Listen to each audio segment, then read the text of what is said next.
চট্টগ্রামে সবজির দাম দিন দিন বেড়েই চলেছে।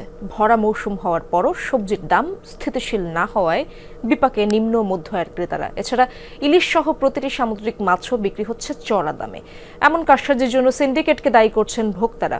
বাজার নিয়ন্ত্রণ প্রশাসনের কঠোর নজরদারি বাড়ানোর তাগিদ সংশ্লিষ্ট। Maggi hot and spicy blast, taste of the nation.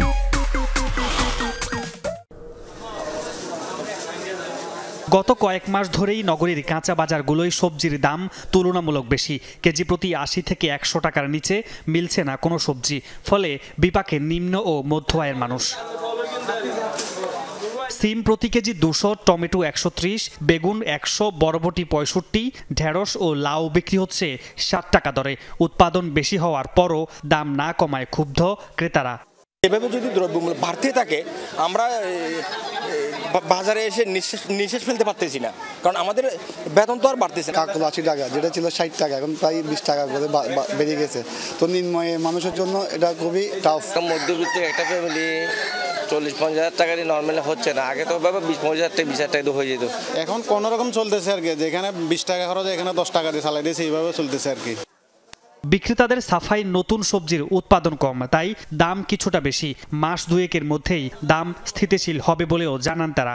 দাম ২-১ আইটেমের দাম বেশি, আনসিজন পড়ে গেছে তো তাই। পুরোপুরি শীত করে যাবে তখন সিম আপনার এখন তো ২০০ টাকা, তখন ১০০ টাকা ৮০ টাকা চলে আসবে। নতুন তরকারি বাইরে তো একটু দাম বেশি হবে। সিম তো এখন নতুন বাইরেতেছে, টমেটো বাইরেছে নতুন, ফুলকপি, মূলা এগুলো নতুন, পাতাকপি নতুন, একটু দাম।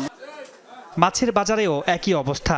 রূপচাঁদা কেজি প্রতি ৭০০, পাবদা ৪৫০, রুই ৩৫০ টাকা দরে বিক্রি হচ্ছে। এছাড়া ইলিশের কেজি বিক্রি হচ্ছে ২৩০ টাকায়, যা একেবারেই নিম্ন ও মধ্য আয়ের ক্রেতাদের নাগালের বাইরে। গতকালকে এক রেট, আজকে এক রেট, যার থেকে যেইভাবে পারে ওরা জবাই করে। এত দাম কেন? আমার ইলিশ আমি যদি খাইতে না পারি তাহলে খাবে কে? এটা তো আমাদের জাতীয় ইলিশ। সাগরের মাছ তো মোটামুটি আর নাই, কালকে থেকে বুটো বন্ধ, সবকিছু বন্ধ। ইলিশ মাছ ১ কেজি ওজনে ২,২২০ টাকা এরকম চলে। সাগরের মাছ কম, কন্যাগুলি নদীর মধ্যে দুনিয়ার মাছ উঠছ, এখানে পানি বিষুক্তর কারণে অনেক কেজি মাছও নেই। মামুন রশিদ অভি, যমুনা নিউজ, চট্টগ্রাম।